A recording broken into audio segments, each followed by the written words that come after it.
Bullseye with Jesse Thorn is a production of MaximumFun.org and is distributed by NPR.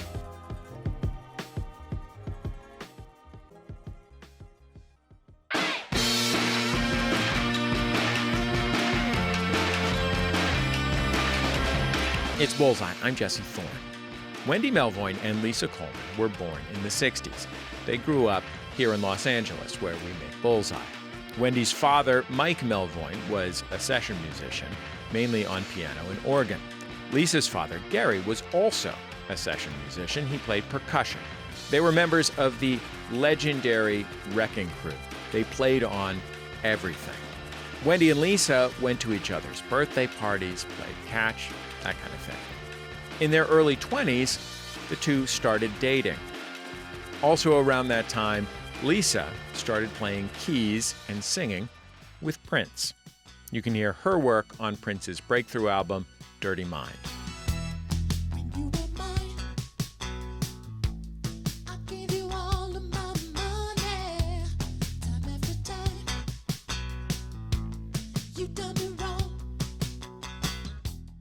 Not long after that, Wendy joined on guitar. Soon, they were integral members of Prince's band, The Revolution. Together, they recorded stone-cold classics like Purple Rain, Raspberry Beret, Kiss, When Doves Cry. I give my love, I give my life, I give my body and my life.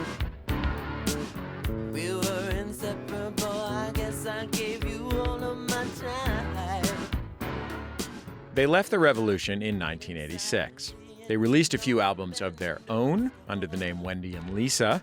We'll play a banger single from them in just a minute. And in the years since, Wendy and Lisa have kept collaborating, even after they broke up as a couple.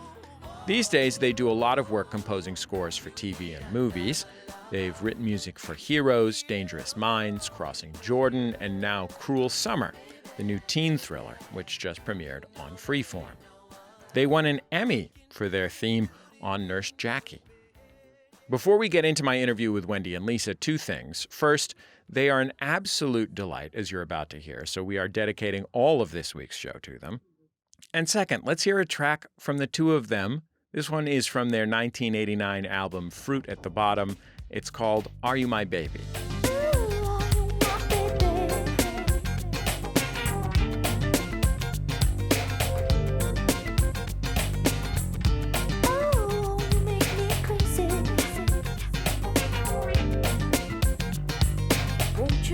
My man, to my young and foolish heart, loving has no end.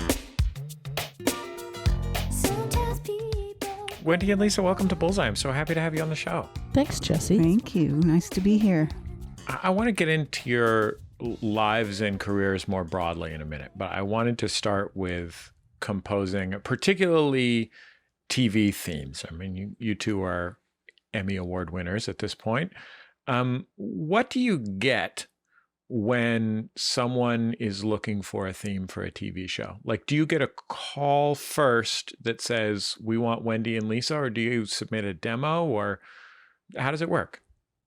Usually it's been that we've been scoring the show, or we get hired to score the show, and then it seems like main titles are sort of a last-minute decision a lot of times, because they're not sure if they're going to use. It didn't used to be that way. Yeah, it didn't used to be. It used to be a little more deliberate, and we've done a lot of really good themes when we get to work with the graphics company or whoever's doing the title design, and if we get a chance to go kind of back and forth, sending music and picture back and forth to match cuts and to develop the whole thing.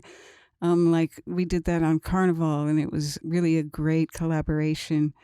And also on Nurse Jackie, it went through several different lives until it ended up what it was. And I think it's really great when you get to collaborate with the title house. Yeah, I'll add to that. That it's funny because main title sequences aren't as revered as they used to be back in the, let's say, the 60s, 70s, and 80s.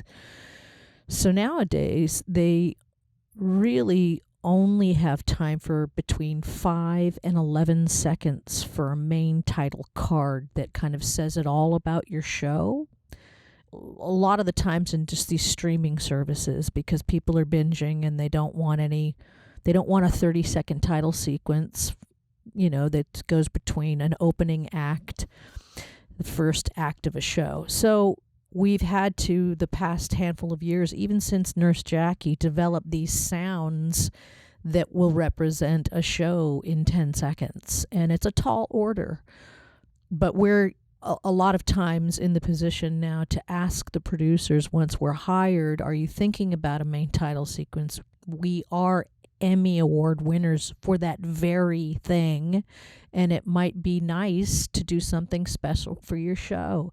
So we always push for that, but in the end, it doesn't normally end up that way because they're looking for so much to happen in between 5 and 11 seconds. We're working on something right now where the opening act's first cue has to just tail over the cards. So it's a completely different orientation. But when we do get offered, or when we push and it's accepted to actually do a main title sequence, we really dig it because we love to work with like Lisa had mentioned, the title house. So it's really great to work with them and then work with the showrunner on what they're trying to say in that opening title sequence. It's a lovely job. And if you get, network TV, for instance, they're still doing, big main title sequences, but we haven't been on a network show since we did Shades of Blue for NBC. That was the Jennifer Lopez cop show with Ray Liotta. That was the last main title that we actually did for network. And since then, we haven't actually done an actual, well, I guess the CW would be considered one of the networks. Mm-hmm. So we did do that. So, God, we've done so much. Anyway, it's great to be able to do a longer main title sequence. It's always fun for us to do, is to create kind of like the, what do they call it? A deck, the idea, the Uber narrative of the show in, a 30-second title sequence is really lovely to do. I mean, TV title sequences are such an important part of television because, especially in anything where you might get dropped into it not from the very beginning, the job of that title sequence is to basically tell you everything about the entire show. Yeah. Like, if you think of, I don't know what the most iconic title sequences are, but, Star Trek, where there's both that soaring music and that sort of narrative that tells you what exactly is going to happen. That's correct. You think of like great sitcoms where they introduce all the characters and the situation visually while music plays. That is the, whatever, the Odd Couple theme or something like that. Oh, yeah. Mm-hmm. The Neil Hefti Odd Couple theme is fantastic. Yeah. Did you, by the way, know that song has lyrics? Yes. Just like MASH does. Just like the title sequence to MASH. Yeah. I literally can't hear it now, like I don't know where you hear the Odd Couple theme other than in your head without thinking of right. Everywhere they go, they are known as the couple. Oh, that's fantastic. I love that. That's great. But do you get like a brief? Sometimes you've been working on the show scoring it, so you're pretty familiar with what the showrunner and directors and writers want. But when you're not, do you get a breakdown of what kind of thing it should be? Not normally. That's the joy of us working with the title house. If we've already done cues for a pilot, we have a pretty good idea of the sounds and themes that we need to incorporate. And when we're initially doing something for a pilot, we literally think about themes and how that's going to translate into something like, main title. So give me an example of a theme that you're particularly proud of and how it developed, how those iterations and communications between you and the title house and the showrunners and so forth developed over time. Well, Nurse Jackie, the one we won the Emmy for, I think I'm really proud of that because it won an Emmy. No, So it's where did it start? much deeper than that. I mean, Lisa and I wanted to create a sound for Edie Falco's character that was playful, that sounded slightly secretive and magical, that sounded slightly A little bit tough. a little bit tough.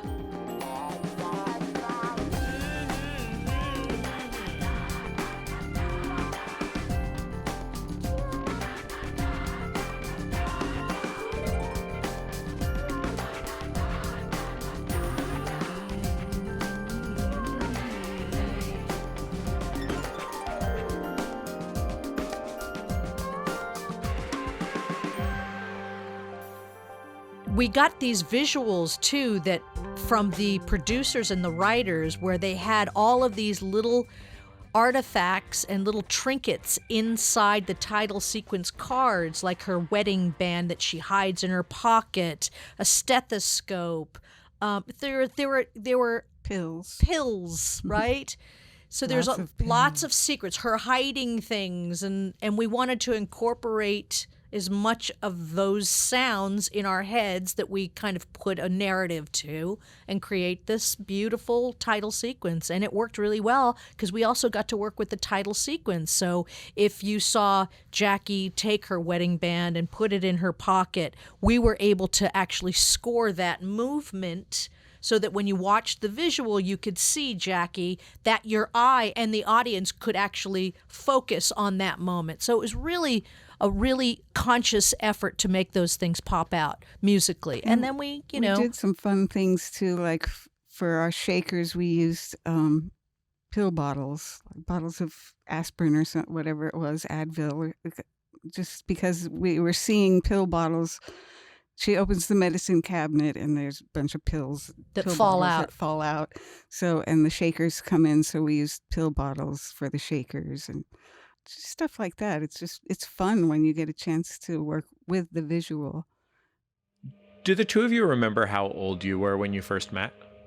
I was 2 years old. Yeah, I was like 5. Mm-hmm. I remember it perfectly. It was in the backyard of a valley house that my mother and father had. My sister and brother and me were in our backyard, and the Coleman family came over. And Lisa was in the backyard with me, and I was playing with a big red ball, and I was bouncing it in the backyard, and I bounced it to her, and she said to me, "That ball's cockeyed." And I'd never heard that word before.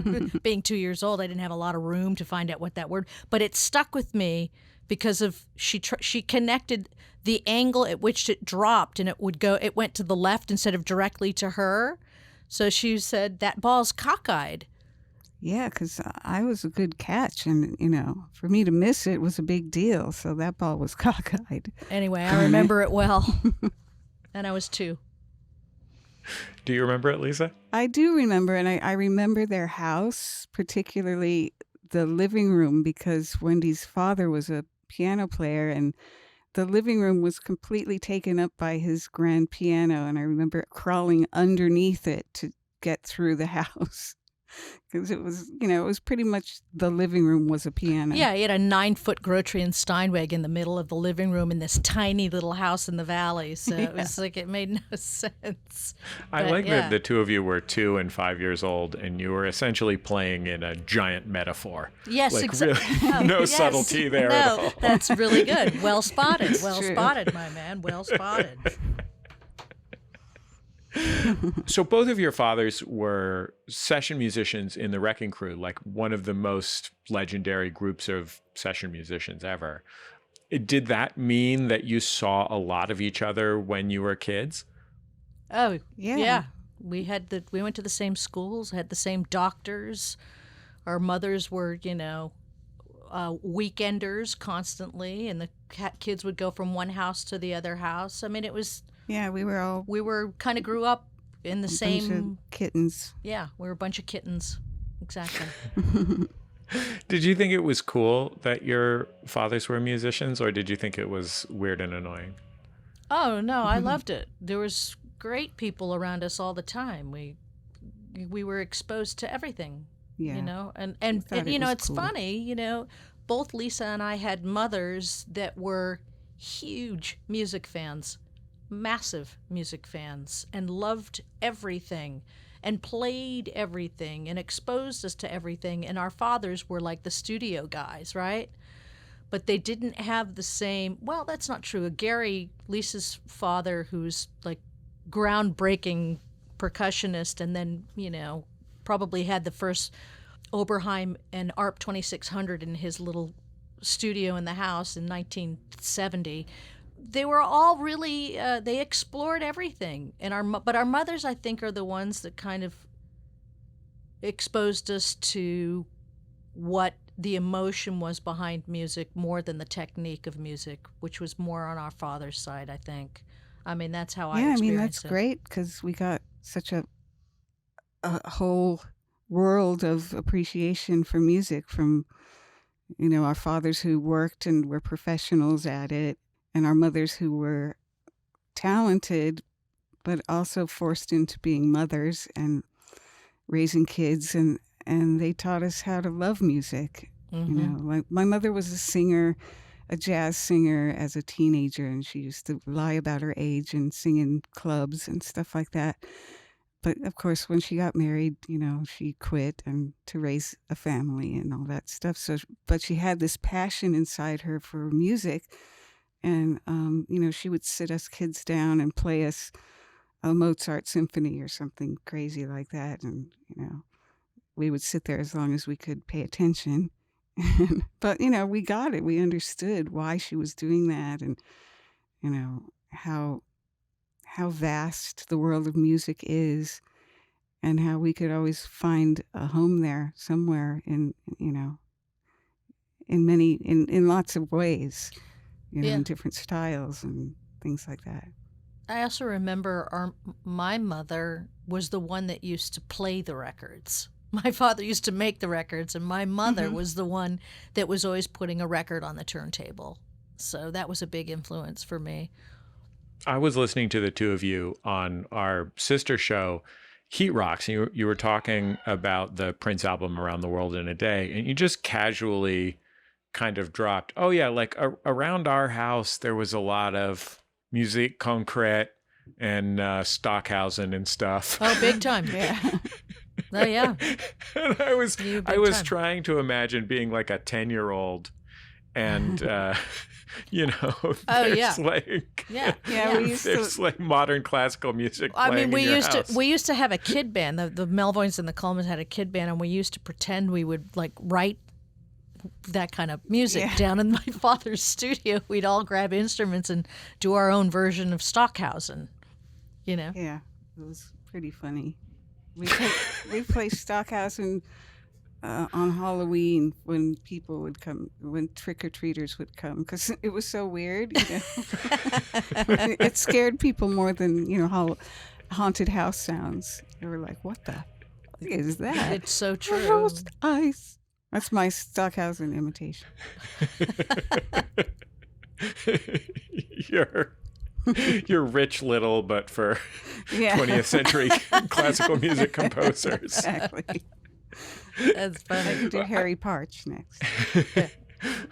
Was there enough of that going on in the house that you as a kid or like as an adolescent, as a 12-year-old or 13-year-old, thought that it was enjoyable? Like something you liked, or was it a weird thing that was around? I think I realized how unusual it was, not necessarily weird, although when I got into it, I think there's a personal tendency to control your own weirdness. But I realized how unusual it was when, meeting other kids and other families that were so different, that didn't have that. And when they'd come to my house and experience my life, it was mind-blowing to them. And to me, it was just my life. It's how I was growing up. It was pretty normal to me. So, I took all the enjoyment I could out of it. But yeah, just having my best friend from school come over or something like that, and we had a studio in our house. And that was like, what? You know, it was like, oh, you don't have a drum set and amps and a guitar and keyboard? You know, it's like, no. Yeah. Who has that? We Who had does this. that? We had the same thing in our house too. But you know, we also went to this school. We went to Highland Hall, which was a Rudolf Steiner school, and that school's back in the years we were there, which is 100 million years ago, when it was just full of like hippies. Take it easy. Take it easy. We were around a lot of kids that had families that were artists. So we went to one of those art schools, you know. I did have certain friends that would come over to our house and they would be like, your family is so different than ours. You know, the kids would be like, this is so weird. We love you guys. You guys are the cool family, right? Because we were in music business and art. So there was a lot of that made me realize that we were different, but it's not like I wanted, you know, Richard Hodkinson's life down the street. You know, I was perfectly content with the life we were having at our house. Were there things that the two of you wanted from those regular lives? Like, was there ever a time when you were like, gosh, I wish that I just like came home, did my homework, and then went into the pool in the backyard, and then like my dad was having a cookout, Yes. and we all drove a Buick? Yes. Right. Yeah. Sure, of course. And especially when I had to practice and I was really young and my mom would call me into the house to practice, you know, piano. You know, it was horrible. I loved it and I knew I wanted to do it, but it was always like, oh man, you know, why can't I just play outside? You know, I'd be outside with my bare feet and in the dirt playing silly games, and, you know, you kind of want to do that. But, you know, once I sat at the piano, it always had its own hypnotic effect, and I was its slave. I would have loved to have come home every day from school and had dinner on the table and maybe the nuclear family at the table, but my father was always in a session. So back in the day, you had single, doubles, or triples. And back then, because our fathers were first call guys, they were doing triples every day. So we'd never see them. They were never home. Never home. So what you mean by that, Wendy, I'm gathering from context, is that they were at the top of the list for people to bring in to play on something when somebody just showed up at the studio and said, I need a guitarist or I need a percussionist or whatever. And so they were basically pulling triple shifts in recording terms. Yes, basically, yeah. They'd have a woman, your father, my father, I guess the studio guys had a woman's service called Arlen's. Oh, yeah, Arlen's. It was an answering service that would book your dates, and my father had his black book, and Arlen's would call and say, you know, be it the Phil Spector session, be it the Sinatra session, be it the whatever TV show, Mannix, you know, I don't know, whatever it was, and they'd have Arlen's book these dates, and that's what it was like. So they were gone all the time, gone. I talked to Kevin, my producer. I texted him like an hour ago and I said, hey, Kevin, can you find something that both Wendy and Lisa's dad played on? And, you know, both of your dads worked on 25 million records. That's right. The one that he pulled was That's Life by Frank Sinatra. I thought we'd listen to a little bit of it. Oh, cool.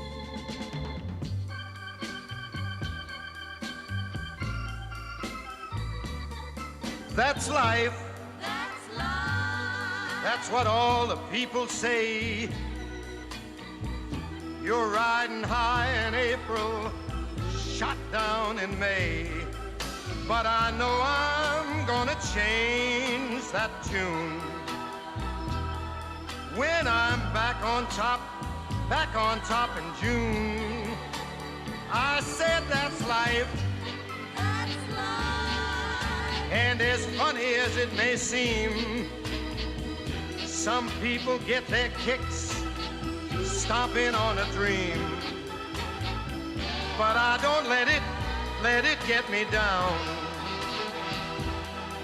'Cause this fine old world. That's my dad on the organ. That's the best. That was the part, like, listening to it, like, obviously, I've heard That's Life 25,000 times at the grocery store. Right.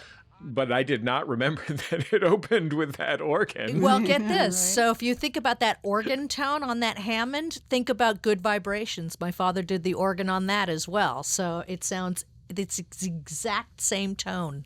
Yeah, I mean, that sound quality honestly reminded me of soul records more than it reminded me of Frank Sinatra. For sure. For sure.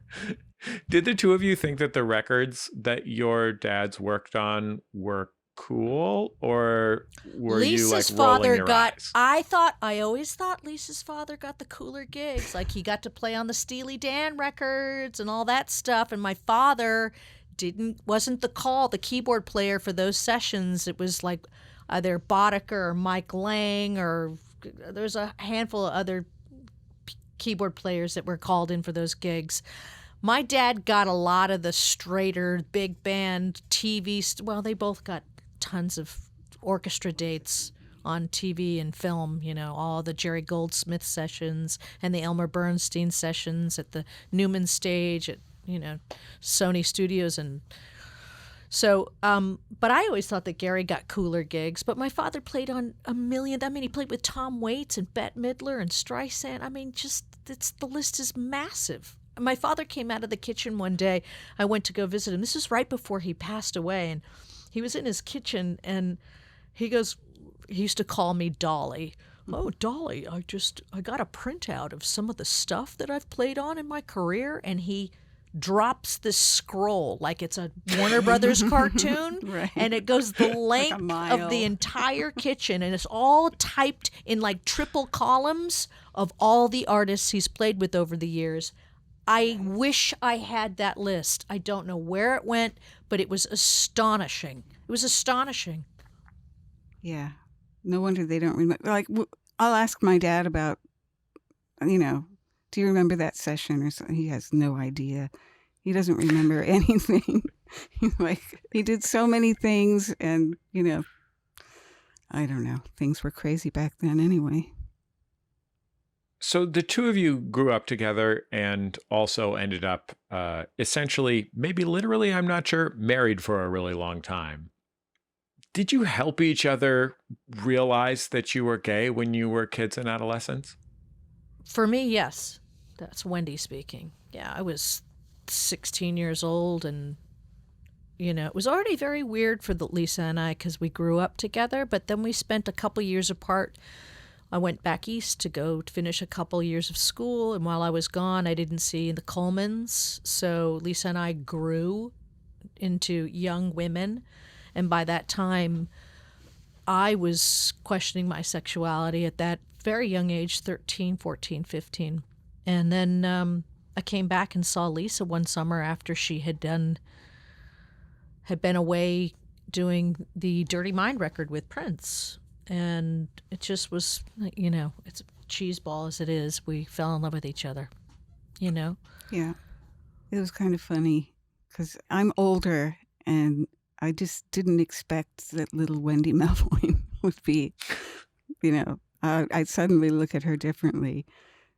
Because I was more like best friends with her brother, her older brother, because we were all similar in age. And, it was like the twins were a two-headed monster that, it was like our little sisters. So it was kind of funny when after those few years we spent apart and she came back to LA, and we were like, oh, hello. And that lasted for, 20 years. I mean, it's still... Yeah, I mean, we were a couple for 20 years and realized that the couple part romantically wasn't our thing, but we were able to miraculously hang on to the parts that do work so well, and that's us as partners in music and in just, dare I be as dorky as to say, this thing called life. But we have partners, independent of each other romantically, and we have children by different people, but we've, this relationship has lasted, even work-wise, 40 years. Even more with Wendy and Lisa still to come. Stay with us. It's Bullseye from MaximumFun.org and NPR. This message comes from NPR sponsor Discover. Discover matches all the cash back you earn on your credit card at the end of your first year automatically, with no limit on how much you can earn. It's amazing because of all the places where Discover is accepted. 99% of places in the U.S. that take credit cards. So, when it comes to Discover, get used to hearing yes more often. Learn more at discover.com/match. 2021 Nielsen Report. Limitations apply. Welcome back to Fireside Chat on KMAX. With me in studio to take your calls is the dopest duo on the West Coast, Oliver Wong and Morgan Rhodes. Go ahead, caller. Hey, I'm looking for a music podcast that's insightful and thoughtful, but also helps me discover artists and albums that I've never heard of.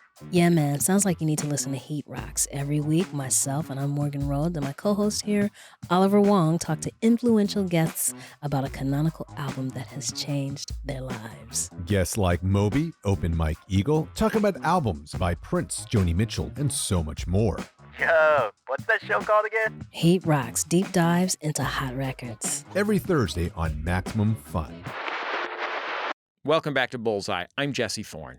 My guests are Wendy and Lisa. They're a longtime musical duo who have been writing and performing together for almost 40 years. They were members of Prince's Revolution and helped Prince record some of his greatest hits. They've also written and recorded albums on their own together, and they have an Emmy for their work in TV and film. Their latest project is a dramatic thriller called Cruel Summer. It just debuted on Freeform. Let's get back into our conversation. I want to play a Prince song that neither of you played on. And I think when I play it, at least, Wendy, you will know why I chose this song to play. It's from his 1978 album, For You, the debut record, and it's called Soft and Wet.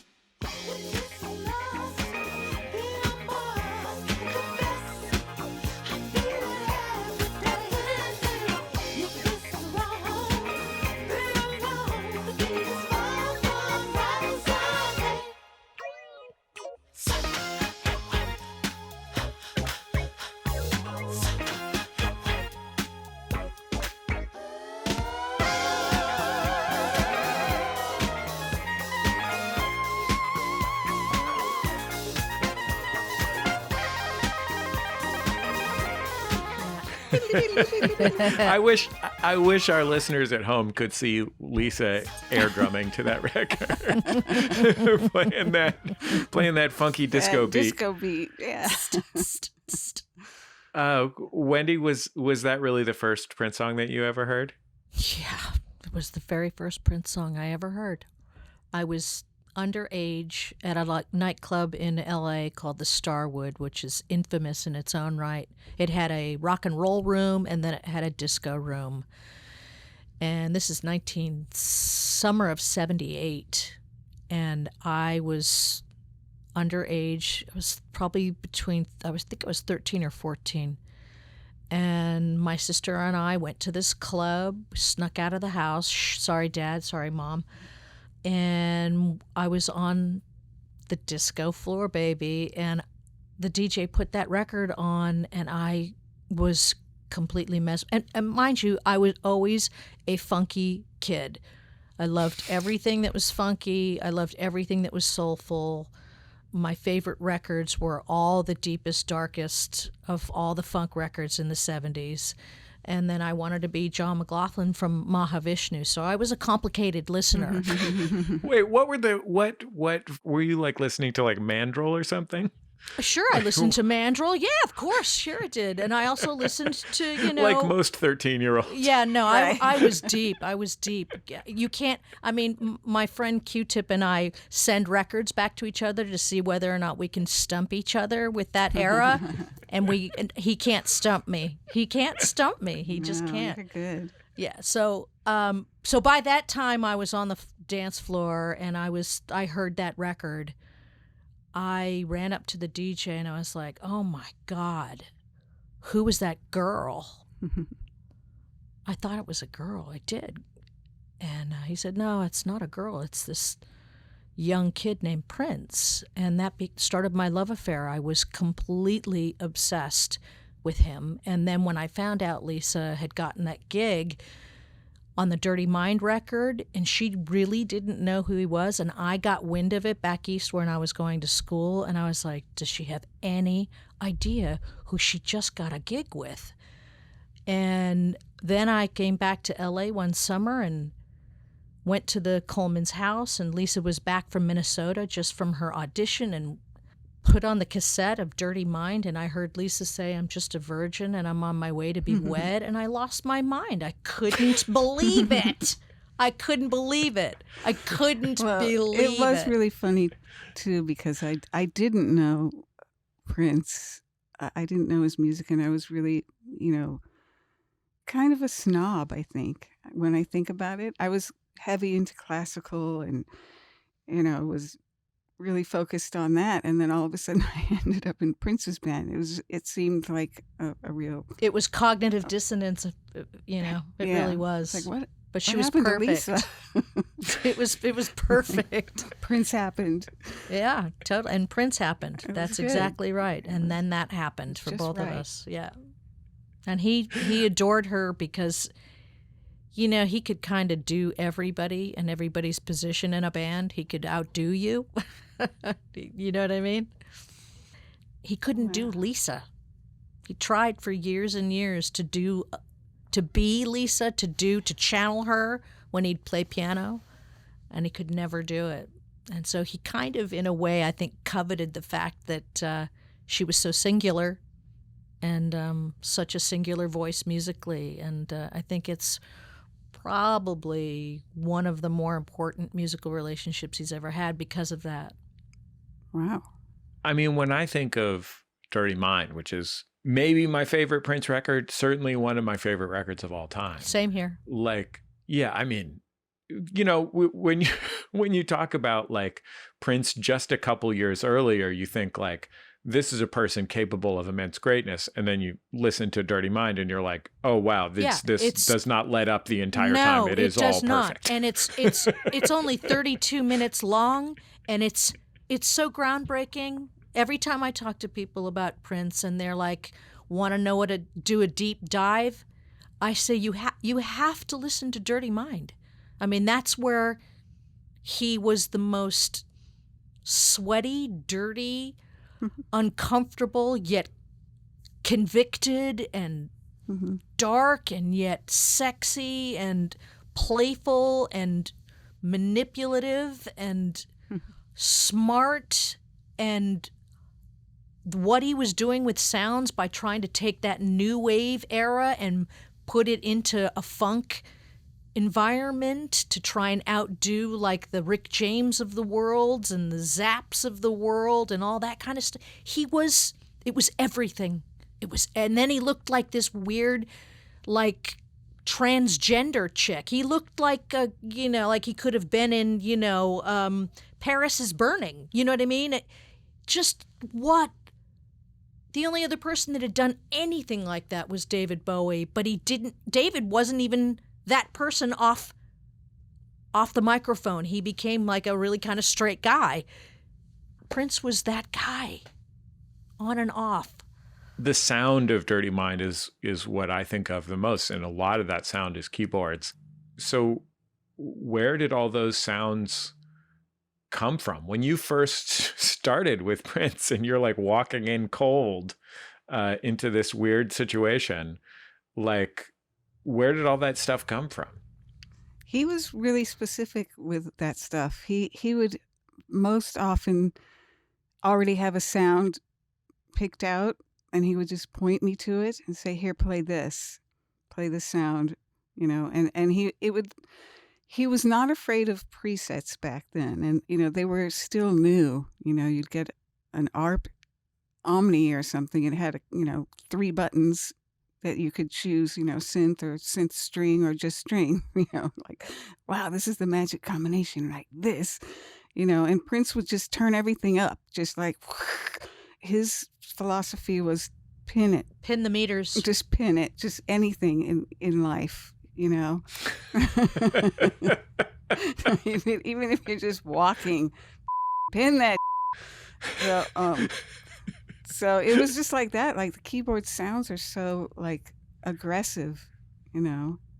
Wendy, would you say that you schemed your way in, or did you fall in accidentally? You know, if I was to really pathologize it, I'm sure I schemed my way in. I wasn't aware of it at the time. I was just like, oh my God, I'm in love with my girlfriend and I get to be around the most important artist of all time for me. So that was the extent of it. But I think in the court of law, and I was in front of a judge and a lawyer was grilling me, I'd have to say I was really hoping that he'd take notice of me and that I could jump on board for sure. But at the time, I was just happy to be in his presence and soak it all in and be with my girlfriend. So, and then I just got lucky. He heard me practicing my guitar in her hotel room, and then it just happened. So this is a question that I ask a lot of artists, but I think it plays differently in the context of both of your fathers having been like workaholic professional session musicians. What did your parents think of your jobs as musicians in this very particular kind of band? They loved it. My mother was such a fan. So was my father. They loved it. They loved every second of it. My father, you should see the clip of my father announcing us at the Grammys. You know, he was the president of NARIS at the time, and you know, there's clips of him, and you can see how proud he was of us that we were playing the Grammys and accepted all these awards for Purple Rain. I mean, he was like, and my mother was like, Prince loved my mother. She was such a groupie. It was just, it was never a problem, never. And then, of course, Prince fell in love with my twin sister and hired my brother to play on a whole bunch of things. Both of our brothers were integral parts in Around the World in a Day, and you know, it all became kind of like a, you know, family affair. Yeah. Exactly. Lisa, what about your parents? I think my mom was excited too, and my dad had to check it out first. He was a little more protective and a little bit freaked out that I wasn't a concert pianist, you know, going that route. So, but I remember him coming to see us at Flippers, which was a skating rink in West Hollywood.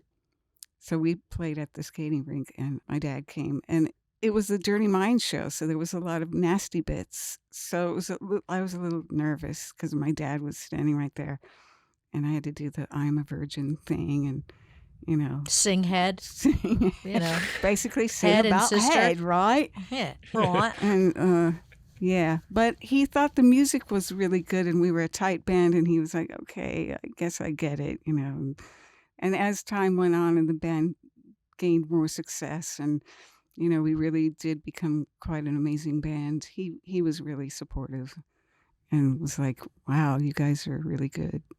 It's funny to think that of all the stories that I've heard over 20 years of doing this show from people about artists, about their relationships with their parents and their parents' relationship with being artists, them being artists, like the two of you had the clearest path to parental approval of any of them, which was neither of your fathers could deny the band was tight. Like, that's right. That, like, ultimately, like, whether they like Prince records or not. That's right. They knew we were good. Yeah.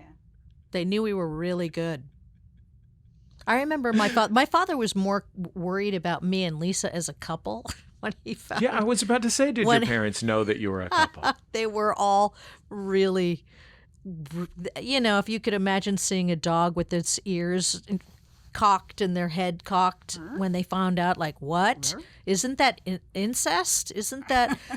So I remember my father trying to be so good with me and Lisa, and he looked at me and he goes, well, just as long as you two are productive. Productive. That was what he Yeah. said. And I said, yeah, I think we got that covered. And then I remember him saying He's something. like, how many sessions are you doing a day? Exactly. exactly. Exactly. And I remember You at can make one out as point- much as you want, as Yeah, long as you're doing 3 a day. Exactly. And he said something like, well, he made some reference to cruising, which was a term that they used in the late 70s for gay men who go to clubs and cruise for, it's like Hinge. And so he used that reference like about me and Lisa, like, I hope there's no cruise. Like, I don't know, what he said. He thought that we were part of some dark, deep leather, like, I don't know. Like he was seeing Al Pacino in the S&M movie kind of Cruising. Scene. You know Yeah. what I mean? Like, I was like, no, Dad. No whips Dad. and chains No, going on or anything. No. This is No a one-on-one slaves. deal, man. Just as long as you're productive. We'll finish up with Wendy and Lisa after a short break. We'll be back in a minute. It's Bullseye from MaximumFun.org and NPR. This message comes from NPR sponsor Fidelity Wealth Management. VP Dylan Sanders shares why it's important to understand clients' values. People quantify dreams differently. So it's essential to be able to sit with a client and listen and ask questions and just begin to understand what it is in their life that they want to pursue and help them create a roadmap to get there. To learn more, go to fidelity.com/wealth. Fidelity Brokerage Services, LLC. Member NYSE, SIPC. 1, 2, 1, 2, 3, 4. Hi, everybody. My name is Justin McElroy. I'm Sydney McElroy. We're both doctors, and Nope, just me. okay. Well, Sydney's a doctor, and I'm a medical enthusiast, and we create Sawbones, a marital tour of misguided medicine. Every week I dig through the annals of medical history to bring you the wildest, grossest, sometimes dumbest tales of ways we've tried to treat people throughout history. Now, lately we do a lot of modern fake medicine because everything's a disaster, but it's slightly less of a disaster every Friday, right here on MaximumFun.org, as we bring you Sawbones, a marital tour of misguided medicine. And remember, don't drill a hole in your head. Welcome back to Bullseye. I'm Jesse Thorn. If you're just joining us, my guests are Wendy and Lisa. They're musicians who have been collaborating for nearly 40 years. The two played in Prince's band The Revolution on the classic records Purple Rain, Parade, and Around the World in a Day. For the last 10 years or so, Wendy and Lisa have shifted their focus to film and television, composing scores and theme songs for a bunch of different projects. You can hear their latest music in Cruel Summer, which is airing now on Freeform. Let's get back into our conversation. Did you feel like Prince chose the members of the Revolution in a kind of Sly and the Family Stone way to have a representative of each great group of human beings? I think they were all each representatives of him. They were personalities of him, or ones that he wanted to be. I think he really wanted to integrate all those sides of himself, and the band represented that ability to do that, and he did it well. I mean, Bobby Z was the one that used to say that once I joined the band, he finally got his Fleetwood Mac and Sly and the Family Stone. And Bobby said he used to talk to him about it all the time. To me, it felt more like what I just explained a second ago, which was like an integration of who he was by getting, splitting himself off and getting these people in this band that were all parts of him. Well, that's really true. I mean, and that spreads out to even him creating The Time and Vanity Six, and all the bands and things that he did were all different sides of himself, because he was such a creative guy. He had to pick one thing to really make it in the business. You have to be very specific, and he was really good at doing that, being putting the point to your record, and your personality and your fashion and everything. He knew how to be a star. Yeah. One of my best friends from high school was your publicist for a little bit for an awards campaign. And she normally would represent people that would not be good fits for this show. So she never pitched me anybody or anything. We've known each other since we were 16. So when I heard that she was representing the two of you on this awards campaign, I said, whoa, you're representing somebody that I definitely want to have on the show. Like, can you get them to come and do Bullseye? It might even have been called The Sound of Young America. This was 10, 12 years ago. And I remember she said, I think I could get them to do it, but they cannot talk about Prince because they're not allowed to, because Lisa said Prince is a fancy lesbian. Is that what she said? That's hysterical. But that's true. He was. He was a very fancy lesbian. It's true. And so I never actually got around to reading the interview where, and you truly did say that. I did. Lisa. And in that bit, the question was Prince gay?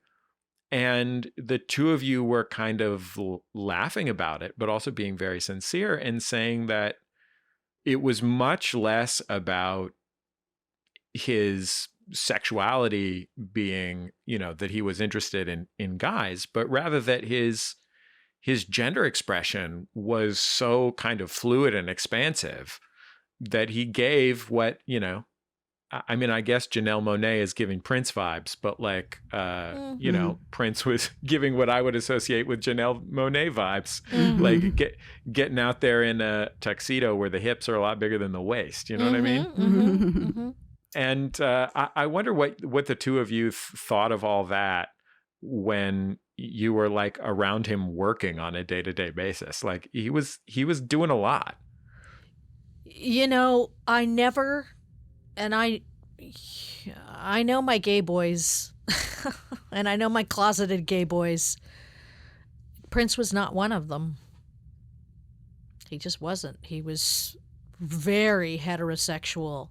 And this kind of nods to what we were just talking about, that he preferred the beauty of women and representing that kind of beauty on his own body than trying to look like Steven Seagal, if that's your form of macho. You know what I mean? He had no interest in dumbing his physicality down.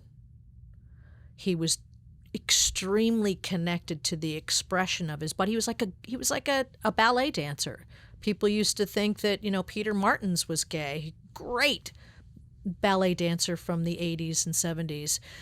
Straight as an arrow, but on the stage there was such feminine beauty and masculine about the way he moved. And a lot of dancers are like that. And Prince had that. He just did. He just happened to feel like he looked much better with makeup on and smell better with some female perfume on and have his clothes made and wear heels because he wanted to be taller. I never, ever got a sense that he was gay. I mean, that's why it's funny to call him a lesbian, because he loved women. Do you know what I mean? And he loved being a woman. And he loved being a woman, yeah. Exactly. Yeah, I mean, maybe my favorite Prince song of the entire oeuvre is If I Was Your Girlfriend, which is like a song that is kind of about this very thing we're talking about. Yeah, and not just the physical part of it, but a kind of like jealousy of the intimacy of women that men often struggle to have with men. And like that is such a different thing from being gay. Like it's a totally different not about thing. sexuality. No. It's about gender. Yeah, totally. Exactly right. Like If I Was Your Girlfriend is not about him wishing he could be a girl and have girl sex with a girl. It's about wishing that he could have a closeness of that kind. Yep. Yeah, exactly. It's, talking about picking out your clothes and things like that, where it's like girls are like that. And he was like that with his girlfriends. I mean, like with me, he'd be like, oh, can you put this on? Or, he was interested, and he would think, he would get so excited about it. It's sexy. He'd get all, put his voice on and, talk about being sexy. And he used to joke about with me and Lisa because, we were lesbians and really didn't spend every day and every hour trying to look at our best. We were down to being musicians and getting down and dirty as young girls, too. And he'd walk in done up. You'd see me if done, I'd kick all your ass if I was a woman, he'd say. I'd kick all your ass if I was a woman. Yeah, you would. And you're right, you would. There's no question about it. You win.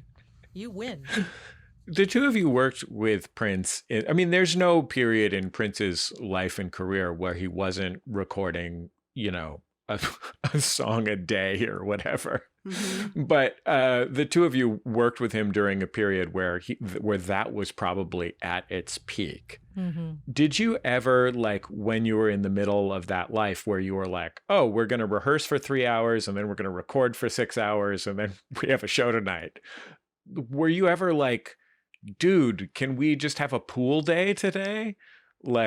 Can we ease off for the afternoon? No, not really. No. We knew it was important. Especially not to his face. Sometimes he wouldn't, he would have to travel and do something and we would be left to rehearse on our own. And we would definitely rehearse, but we would, take a nice long dinner break or, we would talk about going out to the lake and hanging out. But no, we were pretty much as dedicated as he was at that time. That was what we were doing. Wendy, I was really struck that you just said that you knew it was important, because obviously it was important. But when you're in a river of that, it's interesting to me, impressive to me that you were able to have that kind of perspective on it. I did. I did. Going into that situation, I knew what an important artist he was. And I knew what he was writing, and I knew what was coming out of him. So going into that job, I knew this is no joke. This is going to be an artist that people will remember like the greatest musicians of all time. I know it.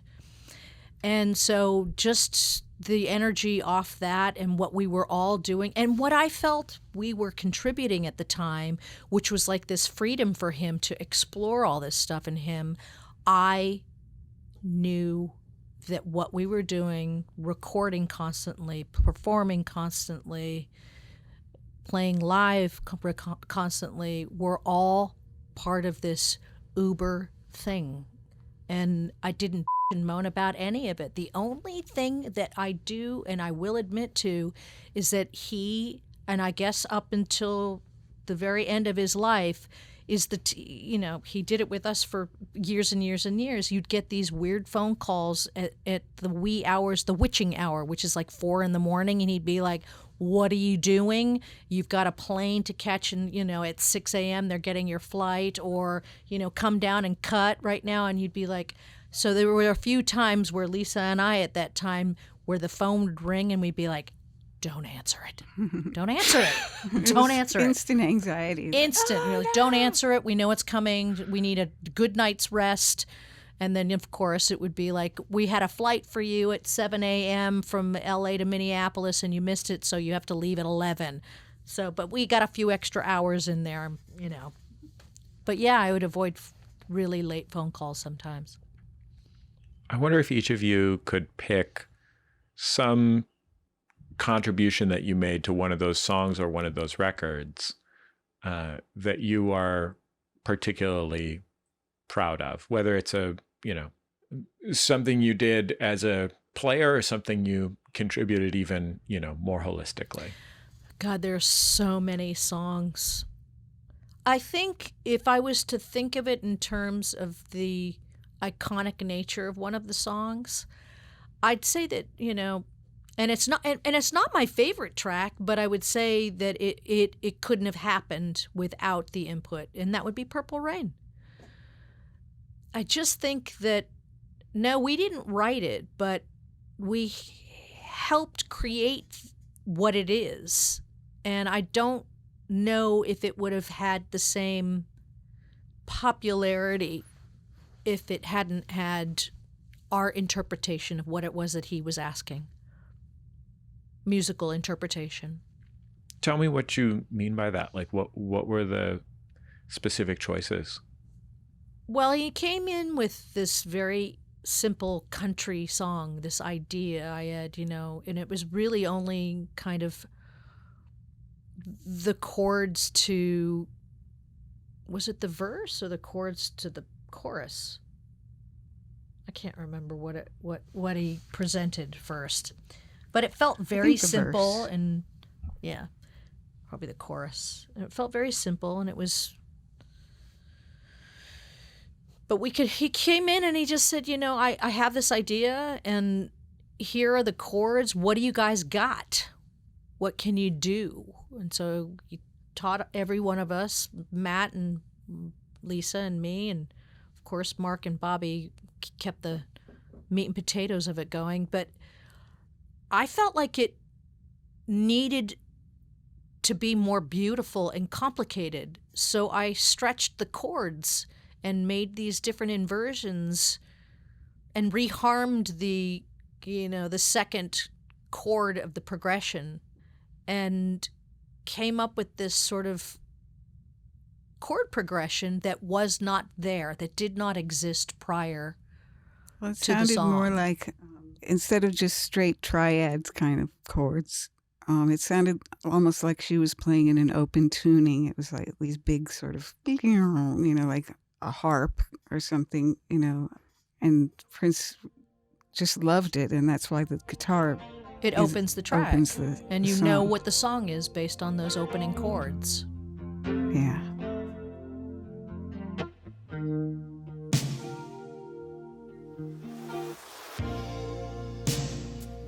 I never meant to cause you in your sorrow.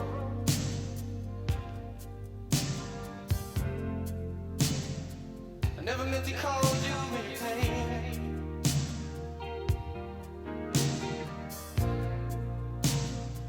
I'm the one who wants to have you laughing.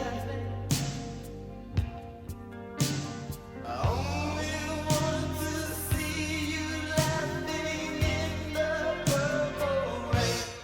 Purple rain, purple rain.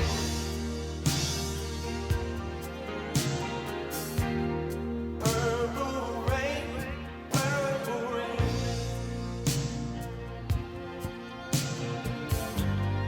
Purple rain, purple rain. That song was recorded, like the record that we all knew, that most of that record or all of that record is like one of the first times you played that song out, right? Yeah. Yeah. I mean, it's hard to imagine a song like that is like, it's like a board recording from Yeah. from a show that was like, hey guys, we got this new tune we just worked up. Right, and it was at rehearsal. I remember we were at rehearsal and we came up with it, and then we played it at First Avenue to try it out. It's like a comedy act, let's go try our act out. And there it was, Purple Rain.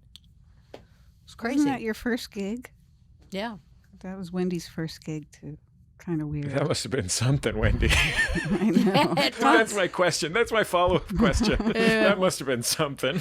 Talk about luck. It was. He came up to me and he goes, "Are you nervous?" And I was like, no, yeah. You played a lot of the songs that you worked on with Prince. Without Prince as the Revolution after he passed away, you went out on tour. And, you're well-paid professional musicians who mostly work from home or like a studio you own and have kids and et cetera, et cetera. Why did you decide to tour? Like, touring is hard. Yeah. And I'm sure that all of you had very complicated feelings about Prince in that time in your lives. So why did you choose to take it on the road? We just, the short answer is cheesy. It's just because of love, because we needed each other. We love each other as a band and as people. And the loss of Prince was really shocking and really a devastating feeling. You know, we didn't just grieve him as a person, but we were grieving the loss of possibilities and things that we always kept. You know, we always kept that plate spinning, like something might happen, and we would do little things here and there, you know, just play with each other. And so, you know, just playing all the gigs was a grieving process, a healing process for us, and as it turned out, for a lot of the fans. Yeah, we tried to conjure the feeling that we all had when we played together for the audience, so they could sort of, as well as us, have a sense of that moment in time. And it was sort of a form of relief and a way to keep him alive in a really vibrant way for a moment. And we chose songs that absolutely did not need like a real lead singer to kind of do Prince. We chose songs in the repertoire that really the audience could only sing out loud to us, and group vocals stuff, and maybe we had, you know, a guest vocalist come out and do, you know, lead the audience onto Kiss, but it wasn't like, okay, and here's the person that's going to be replacing him. We didn't want any of that. It was just literally, let's all just see if we can conjure him in this room and have some sense of relief at this crazy loss. And that was really, there was no money and there was nothing. It was so down and dirty. That tour was like put together with spit and spackle. It was incredibly uncomfortable and raw and awful and great. And is it going to happen again? I don't think so. I don't think that that's in the cards. But it was a great time for us to do that together and to heal in some way and to get closer as a band. But you know, we're missing our master and commander, and it doesn't make much sense. When you were doing that tour, were you able to feel proud of what you personally and you as a band had accomplished with Prince? Yeah, the audience let us know that. Yeah, we didn't. It was a surprise in a way that how important we were to people. You know, the fans that would come, and we do meet and greets after the shows, and there was a lot of tears, and it was always like, I don't know, a very deep experience. And just to know that he, with us, he touched so many people, and we did gradually feel more and more proud. Like with each gig, the grief turned into more joy and pride and that sort of thing. But it was difficult, especially at first. It took a while before we could come off the stage smiling. You know, we'd come off the stage feeling pretty bummed out. I'm glad that you were able to eventually. I mean, yeah. I think of all the smiles you've brought people, you know what I mean? Mm-hmm. Even smiling through tears. Yeah. Yeah. It's pretty amazing. Yeah, it was a process. It's like I said, and then Prince happened. That's that's what our life is like. And then Prince happened. Well, Wendy and Lisa, I'm so grateful to you for taking this time and even taking a little bit of extra time. And it was such a pleasure and an honor to get to talk to you. I hope you'll come back again and we can talk about more of this stuff we didn't have time for. Would love I really it. Appreciate it. We'd love it. Absolutely. Thanks, Jesse. Wendy Melvoin and Lisa Coleman, everyone. Such a thrill to have them on the show. You can hear their music on Cruel Summer, which is airing now on the TV network Freeform. You probably have already heard all the classic Prince records they worked on, but summer's a good time to revisit those. Also, Wendy and Lisa's solo records are really good. Let's go out on another single from them. This is from their 1987 self-titled debut. It's called Waterfall. Move slow. Now your time's at hand. That's the end of another episode of Bullseye. Bullseye is created in the homes of me and the staff of Maximum Fun in and around greater Los Angeles, California, where I just moved, and I swear to God this is true, I cannot find my monitor. My computer monitor is somewhere, but I don't know where, so I can't use my computer. It's a real mess. The show is produced by Speaking Into Microphones. Our senior producer is Kevin Ferguson. Our producer is Jesus Ambrosio. We get help from Casey O'Brien and Jordan Cowling. Production fellows at Maximum Fun are Richard Roby and Valerie Moffett.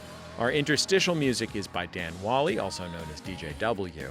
Our theme song is by The Go Team. Thanks to them and to their label Memphis Industries for sharing it.